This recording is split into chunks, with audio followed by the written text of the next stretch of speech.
Hi. For those of you who are thinking of purchasing the Aurora Sport Jet, I'm going to give you a quick introductory video on what to expect when you purchase one. First of all, there's quite a large canopy opening and engine bay area. Let's get your hands in and out of this jet, very easy. There is quite a lot of carbon fibre in and around the wing tube area.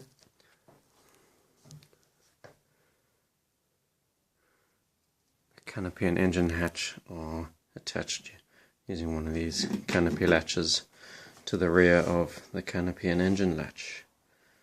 There's also quite a bit more carbon fibre in the tail section of the aircraft, around the formers that support the elevators and rudder.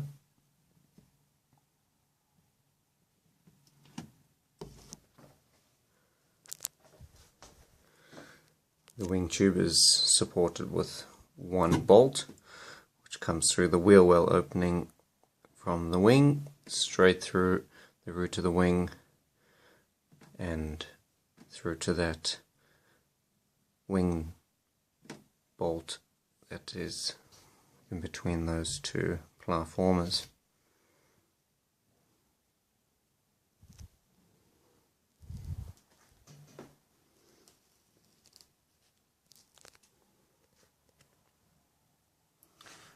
The factory has not cut the nose wheel opening. I believe they have now stopped doing this to allow the buyer to cut the door how they want it, really. Whether it'll be an opening or a door, it's up to you guys.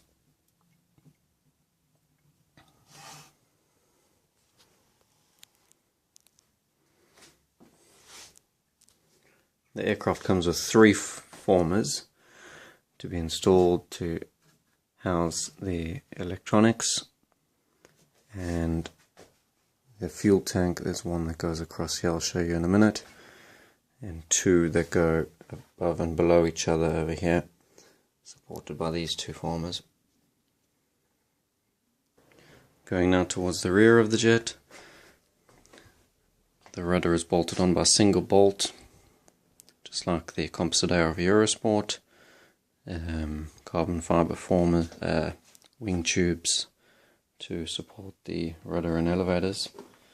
Around the back of the jet they have done a factory installed mesh and ventilation holes down towards the back.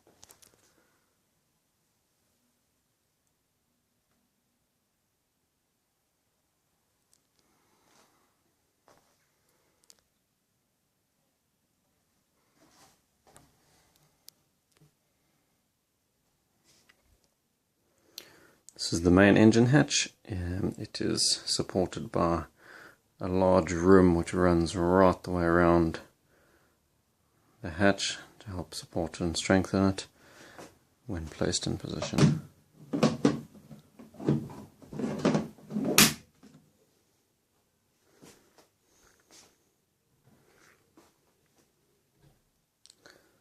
The canopy has carbon fibre rod at the front, and it too has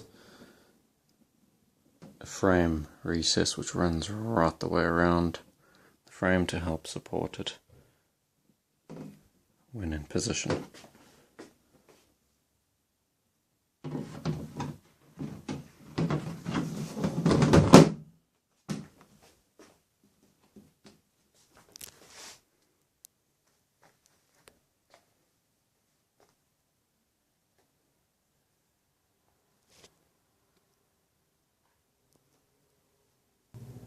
Here is one of the plywood formers, which is here to hold the fuel tank in position with this little recess. This is pre-painted and trimmed at the factory and installs in this rear section, and I'll show you in a sec. Plywood formers in position and allows the fuel tank to sit right there in that recess, and would need some sort of strap to hold it in position.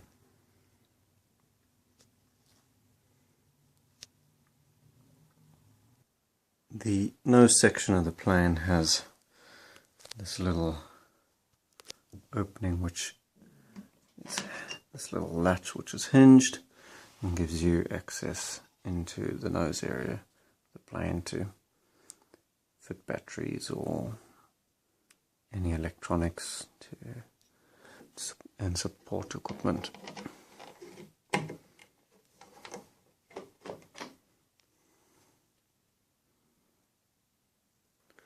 Right, moving on to the main wing. It comes supplied in a generous amount of bubble wrap. If you, like me, cut along this edge, it will give you a temporary wing bag to protect the wing. Right. The wing has all live hinged surfaces. There's quite large flaps on this wing. It seems to be connected via servo internally for the flap and externally for the aileron.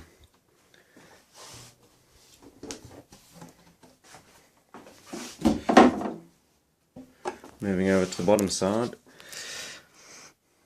the wing bolt to hold the wing on goes through the root of the wing and into the fuselage through the wheel well of the wing. There's two servo openings for flap and aileron servos, and pre-installed carbon fiber horns for both.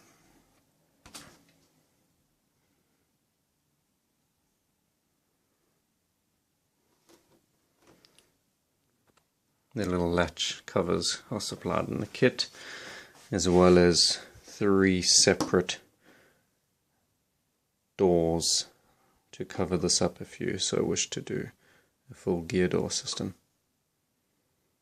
Moving on to one of the elevators. It's also live hinged. The servo for the elevator seems to be in a different position upright, and will be externally mounted instead of internally mounted, and a carbon fiber horn pre-installed for you.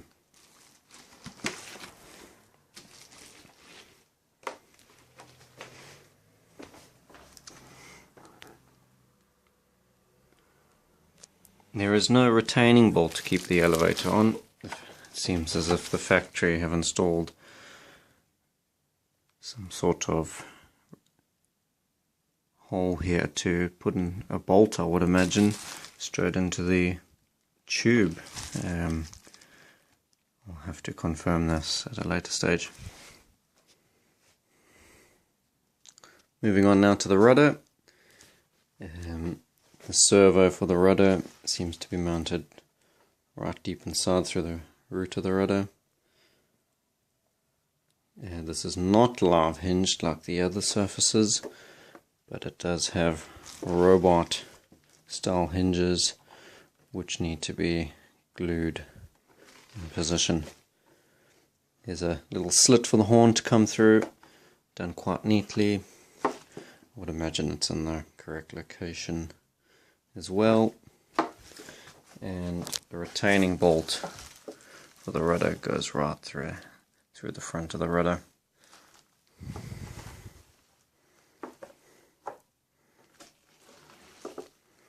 There are 2 carbon fiber tubes which support this rudder and supplied in the kit as well. Moving back onto the wing, as I said earlier, there were 3 small fiberglass pieces to make up the gear doors. I'm not too sure what they had in mind to hinge these in place. I would imagine the center one would be connected to the strut. The outer door would probably need to be hinged and open up like an L39, and this one probably hinged as well and connected to the strut. The fitment seems pretty good on them, but I would imagine a little bit fiddly to get working properly.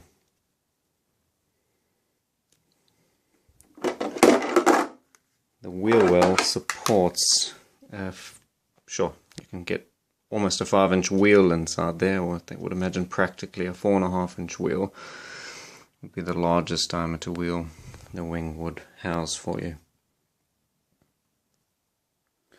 Well, I hope my introductory video has been informative for those of you who are interested in acquiring one of these Auroras.